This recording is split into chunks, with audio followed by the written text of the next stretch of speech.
Hi friends, உங்க எல்லாருக்கும் என்னுடைய அன்பான வணக்கம். இது ஷர்மிளா பிராங்கோவின் என்னை உருக்கும் என் காதலே நாவல் பகுதி 24. வாசிப்பது ஷர்மிளா பிராங்கோ. வாங்க ஃப்ரெண்ட்ஸ், தொடர்ந்து கதையை கேட்கலாம். தன் எதிரில் அமர்ந்திருக்கும் சிபியின் மனதின் எண்ண ஓட்டங்களை மிகவும் துல்லியமாக கணித்தான் முகிலன். அவனை தப்ப முடியாதபடி எப்படி சிக்க வைப்பது என்று முன்பே யோசித்து வைத்திருந்தவன் அதன்படி காய்களை மெல்ல நகர்த்த ஆரம்பித்தான். சரி சந்தீப், இனி நான் சில கேள்விகளை கேக்குறேன், அதுக்கு டான்னு நீங்க பதில் சொல்லணும். முதல்ல பதில் சொல்றவங்களுக்கு பரிசு தொகையில 1 கோடி அதிகமா கிடைக்கும். ஓகே சார், கேளுங்க. இருவரும் வினாடி வினாவுக்கு தயாராகும் சிறு பிள்ளைகள் போல் தங்களை சரி செய்து கொண்டு இருக்கையில் நிமிர்ந்து அமர்ந்தனர். நான் எஸ்டேட் பங்களாவுக்கு வந்ததும் ராஜ்குமார் சாருக்கு போன் போட்டு உங்களை பார்க்கணும்னு சொல்லி கூப்பிட்டேன்.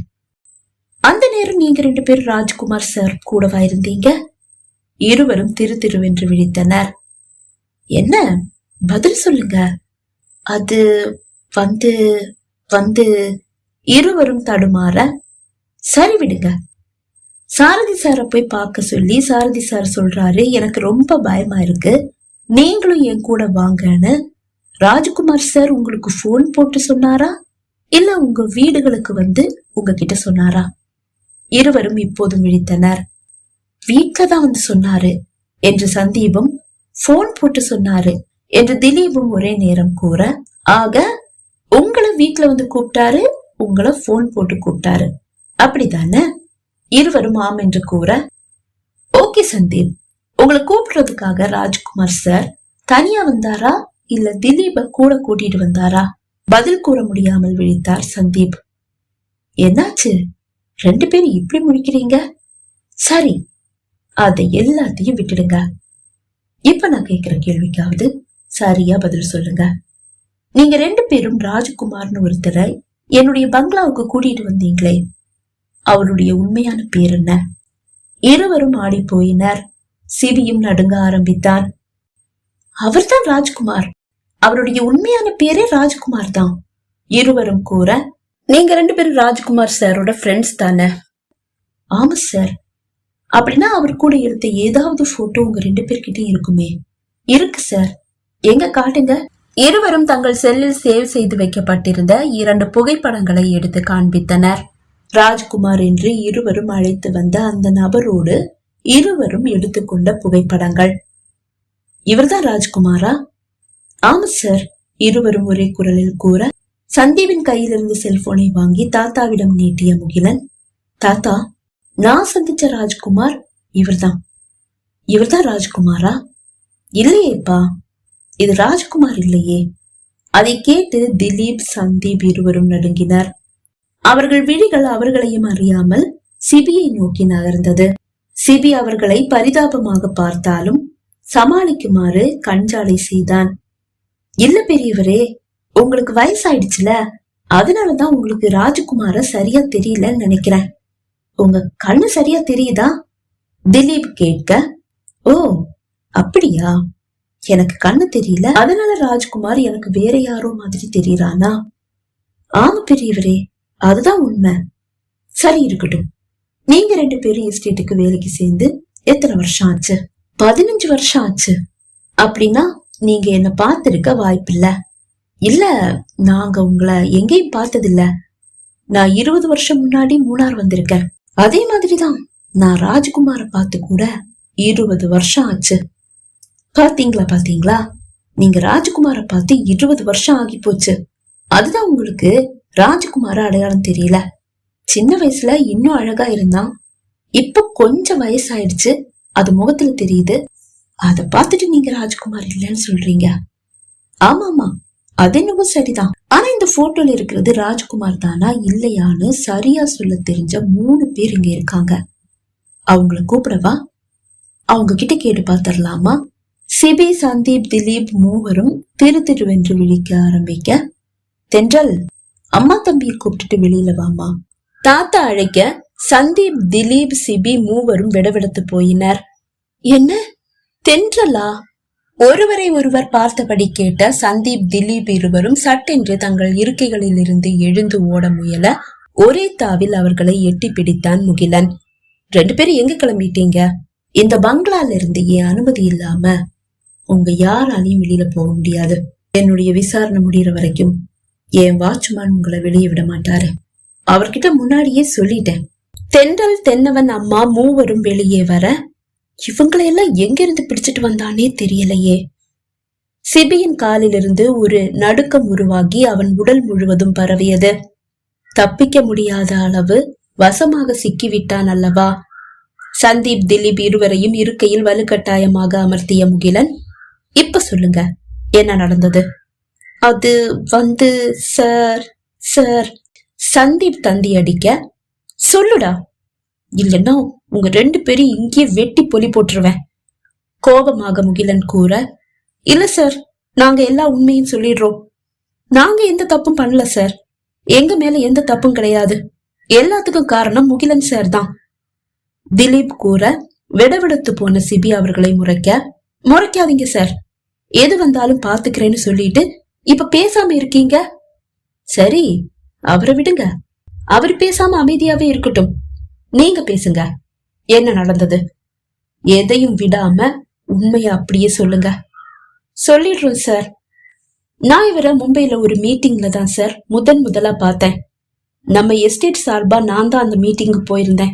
மூணார் எஸ்டேட்ல இருந்து வந்திருக்கேன்னு தெரிஞ்சதும், ஓ, நம்ம எஸ்டேட்ல இருந்து வந்திருக்கீங்களா அப்படின்னு கேட்டு எனக்கு அறிமுகமானாரு சார். என்ன தெரியுமான்னு கேட்டாரு. இல்லன்னு சொன்னேன். உங்க முதலாளி முகிலன்னு தெரியுமா அப்படின்னு கேட்டாரு. இல்ல, அவருடைய அப்பா அன்பரசன் சார மட்டும்தான் தெரியும். அவர் தான் அடிக்கடி எஸ்டேட் வருவாரு. அவர் இறந்ததுக்கு அப்புறமா யாரும் எஸ்டேட் பக்கம் திரும்பி கூட பாக்குறது இல்ல. போன் பண்ணி நடக்கிறத கேட்டு தெரிஞ்சுப்பாங்க. அவருடைய மகன் இதுவரைக்கும் எஸ்டேட் பக்கமே வரல அப்படின்னு சொன்னேன். அந்த முகிலனே நான் தான் அப்படின்னு சொன்னாரு. என்னுடைய நம்பரையும் வாங்கிக்கிட்டாரு. அடிக்கடி எனக்கு போன் பண்ணி எஸ்டேட்டை பத்தி எல்லாம் விசாரிச்சாரு. எஸ்டேட் கணக்கு வழக்கு பத்தி எல்லாம் விசாரிச்சாரு. ஒரு 4-5 தடவை எஸ்டேட்டுக்கு வந்து போனாரு. ஆனா பங்களால தங்கிட்டு அப்படியே திரும்பி போயிட்டாரே தவிர எஸ்டேட்டை சுத்தி பார்க்கவோ வேலை செய்யற ஊழியர்கள் கிட்ட பேசவோ எதுவுமே செய்யல. ரகசியமா வந்து போன மாதிரி வந்து போனாரு. ரகசிய வேலைக்காக தானே வந்துட்டு போனாரு. அப்புறம் என்ன ரகசியமா வந்து போன மாதிரி போனாருன்னு சொல்றீங்க? அவருடைய எல்லா ரகசியங்களுக்கும் நீங்களும் உடந்ததானே? அதென்னவோ உண்மைதான் சார். எஸ்டேட் ஓனர் வந்து பொண்ணை செட் பண்ணி கொடு அப்படி இப்படின்னு சொல்லி கேட்டா செஞ்சு கொடுக்காம இருக்க முடியுமா சார்? அவங்க தயவுல தானே நாம அங்க இருக்கோம். வேலையில இருந்து தூக்கிட்டா என்ன பண்றது? அதனாலதான் சார் விருப்பம் இல்லாம இருந்தும் அவர் கேட்டதெல்லாம் செஞ்சு கொடுத்தேன். சரி, மேல சொல்லுங்க. இவர் ரகசியமா எஸ்டேட் வந்து போனாலும் நம்ம பக்கத்து எஸ்டேட் ஓனர் வைஷாக் சார கண்டிப்பா போய் பாப்பாரு. நம்ம எஸ்டேட்ல விளையிற உயர்தர தேயிலைய அவருக்கு கொடுக்க சொல்லி எங்க கிட்ட சொன்னதே இவர் தான். அது வெளியில தெரியாம பாத்துக்கணும்னு சொன்னதும் முகிலன் சார் தான். அது எங்களுக்கு ஏன்னு புரியல. ஏன்னு கேட்டோம். அதெல்லாம் நீங்க என்கிட்ட கேட்க கூடாது, இந்த விஷயத்த வெளியே சொல்லவும் கூடாது அப்படின்னு சொல்லி லட்சமா எங்களுக்கு கொடுத்தாரு. முதலாளியே தப்பு பண்றாரு, அது வெளியில தெரியாம இருக்க எங்களுக்கு லஞ்சம் கொடுக்கறாரு. இது ஏன்னு எங்களுக்கு புரியல. ஆனா எங்களுக்கு காசு வந்தது, அதனால இவர் சொன்னதெல்லாம் நாங்க செஞ்சோம். சரி சந்தீப், நீங்க தானே மும்பைல முகிலன் சார மீட் பண்ணீங்க. அப்புறம் எதுக்காக திலீப் உங்க கூட்டத்துல சேர்த்துக்கிட்டீங்க? தேயிலைய கடத்தி வைஷாக் சார் எஸ்டேட்ல கொண்டு போய் சேர்க்கறதுன்னு சொன்னா அவ்வளவு லேசான காரியம் இல்ல. யாராவது பாத்துட்டா அவ்வளவுதான் பிரச்சனை ஆயிடும். என்னால தனியா அந்த வேலையை செய்ய முடியல. ராஜ்குமார் தான் முதல்ல என் கூட சேர்த்துக்கலான்னு நினைச்சேன். ஆனா அவன் ரொம்ப நம்பிக்கையானவன், நாணயமானவன். அதனால அவனை விட்டுட்டு கொஞ்சம் சபல புத்தி உள்ள திலீபை என் கூட கூட்டு சேர்த்துக்கிட்டேன். ஓகே, மேல சொல்லுங்க. என்னதான் இவரு முதலாளியே ஆனாலும் எங்களுக்கும் உறுத்தலாவே இருந்தது. ஒரு தடவை நான் கேட்டேன், முதலாளியான நீங்க ஏன் இப்படி தப்பெல்லாம் செய்றீங்க? உங்களுக்கு காசு தேவைன்னா நீங்க டைரக்டாவே எடுக்கலாமே, எதுக்காக இப்படி நம்ம உயர்தர தேயிலைய அடுத்தவங்களுக்கு வித்து அந்த காசை நீங்க எடுக்கிறீங்கன்னு சொல்லி கேட்டேன். அப்பதான் எங்க அப்பாவும் சரி தாத்தாவும் சரி என்னுடைய பர்சனல் தேவைகளுக்கு காசே கொடுக்கறது இல்ல, சொந்த தேவைக்கு காசு கேட்டா கணக்கு கேக்குறாங்க, அதுதான் சொந்த எஸ்டேட்லயே கை வைக்க வேண்டியதா இருக்கு அப்படின்னு சொன்னாரு. அவர் எஸ்டேட் அவரு தப்பு பண்றாரு, நமக்கு என்னன்னு நாங்களும் கண்டுக்காம விட்டுட்டோம். சரி, அதை விடுங்க. தப்பையெல்லாம் நீங்க பண்ணிட்டு ஏன் தேவையில்லாம ராஜ்குமார் சார் மேல பழிய தூக்கி போட்டீங்க?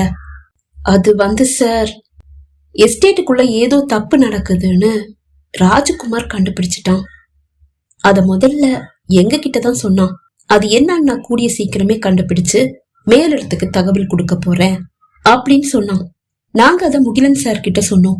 அப்பதான் இவரு இங்க நடக்கிற எல்லா தப்பையும் ராஜ்குமார் தான் பண்ணாருன்னு சொல்லி எவிடன்ஸோட மேலிடத்துக்கு மெயில் அனுப்புங்க, என்ன என்ன எவிடன்ஸ் தேவையோ அதையெல்லாம் நான் கிரியேட் பண்ணி கொடுக்கறேன் அப்படின்னு சொன்னாரு. ஏன்னு கேட்டோம். இந்த சொத்து எனக்கு மட்டும் சொந்தம் இல்ல, என்னுடைய தம்பி தங்கச்சிங்களுக்கும் சொந்தம். நான் தனியா பல கோடிகள் ஆட்டைய போட்டுட்டேன்னு சொல்லி தெரிஞ்சா என்ன சும்மா விட மாட்டாங்க. போலீஸ் கேஸ் கோர்ட்டுன்னு அலைய வேண்டியதா இருக்கும். கடைசியில சொத்துல சல்லி காசு கூட எனக்கு கொடுக்க மாட்டாங்க அப்படின்னு சொன்னாரு. சல்லி காசு கூட அவருக்கு கிடைக்காட்டி நாங்களும் கஷ்டப்பட வேண்டியதா இருக்கும்ல. அதனாலேயே அவர் சொன்ன மாதிரி ராஜ்குமார் பத்தி தப்பு தப்பா மேலிடத்துல புகார் பண்ணோம். எவிடன்ஸா இவர் கொடுத்த எவிடன்ஸையும் அனுப்பி வச்சோம். இவர் என்னென்ன சொன்னாரோ அதை எல்லாத்தையும் நாங்க அப்படியே செஞ்சோம். கடைசியில விசாரணைக்கு சாரதி சார் வரதா எங்களுக்கு மேல் வந்தது. அதையும் முகிலன் சார் கிட்ட சொன்னோம். அந்த சாரதி வர்றதுக்குள்ள ராஜ்குமார நம்ம வழிக்கு கொண்டு வந்துடலாம்.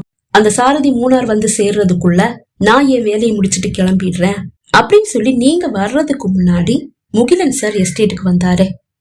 சரி, ராஜ்குமார் சார அவர் வீட்டுல இருந்து கூட்டிட்டு போன நீங்க அவரை எங்க கொண்டு போனீங்க? அத பத்தி எல்லாம் எங்களுக்கு தெரியாது சார். கூட வந்த போலீஸையும் வழியிலேயே காசு கொடுத்து அனுப்பிட்டாரு முகிலன் சார். முகிலன் சார் தனியா தான் ராஜ்குமார் சார கூட்டிட்டு போனாரு. எங்க கூட்டிட்டு போனாருன்னு எங்களுக்கு தெரியாது.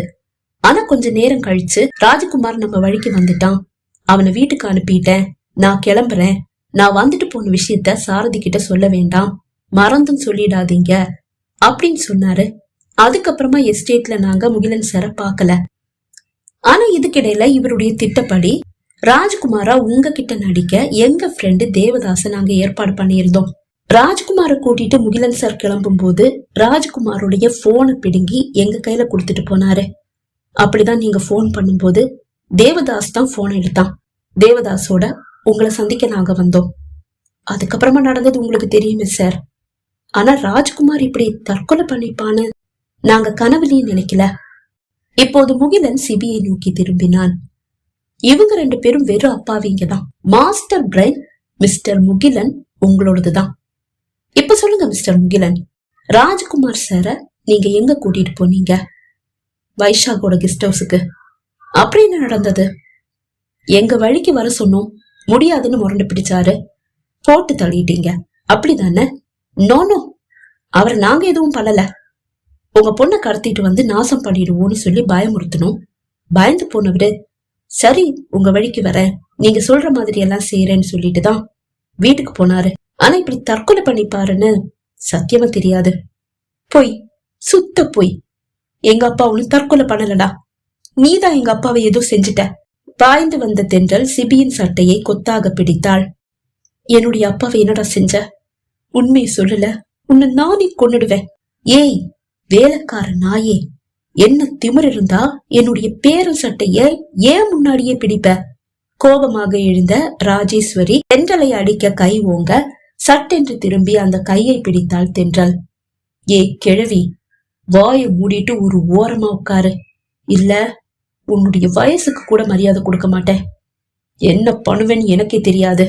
அவள் வார்த்தைகளில் தான் என்ன ஒரு உஷ்ணம். உயர்த்திய கை தானாக கீழே இறங்கியது. முகிலனின் தாத்தாவை கோபமாக பார்த்த ராஜேஸ்வரி, பாத்தியா அண்ணே, உன் வீட்டு வேலைக்காரி என்ன பேச்சு பேசுறான்னு பாத்தியா? அவளா பேசலையே ராஜேஸ்வரி, நீதான பேச வச்ச. மரியாதை கொடுத்துதான் மரியாதை வாங்கணும். நீ யாருக்கும் மரியாதை கொடுக்கல, அதனால உனக்கும் மரியாதை கிடைக்கல. உன் வீட்டு வேலைக்காரி தான் உனக்கு பெருசா போயிட்டாளா? சாரி பாட்டி, நீங்க நினைக்கிற மாதிரி தென்றல் இந்த வீட்டு வேலைக்காரி கிடையாது, என் மனைவி. அதை கேட்டு அனைவரும் அதிர்ந்தனர். முகிலனின் அம்மாவும் பாட்டியும் அறையிலிருந்து வெளியே வந்தே விட்டனர். கண்ணா, நீ இப்ப என்ன சொன்ன? பாட்டி தான் கேட்டார். பாட்டி, எனக்கு ஒரு பொண்ணு பிடிச்சிருக்குன்னு நான் சொன்னேன்ல, அது வேற யாரும் இல்ல, தென்றல் தான். உங்களுக்கு தெரியாம நான் தென்றல கல்யாணமும் பண்ணிக்கிட்டேன். அதை கேட்டு தென்றலின் அம்மாவின் முகமும் தென்னவனின் முகமும் மலர்ந்தது. முகிலன் எந்த தவறும் செய்யவில்லை என்று அறிந்ததும் அவர்கள் முகிலனை தென்றலின் கணவனாக மனதார ஏற்றுக்கொண்டனர். பகுதி 24 நிறைவடைந்தது. பகுதி 25 உங்களை சந்திக்கும் வரை விடைபெறுகிறேன். நன்றி, வணக்கம்.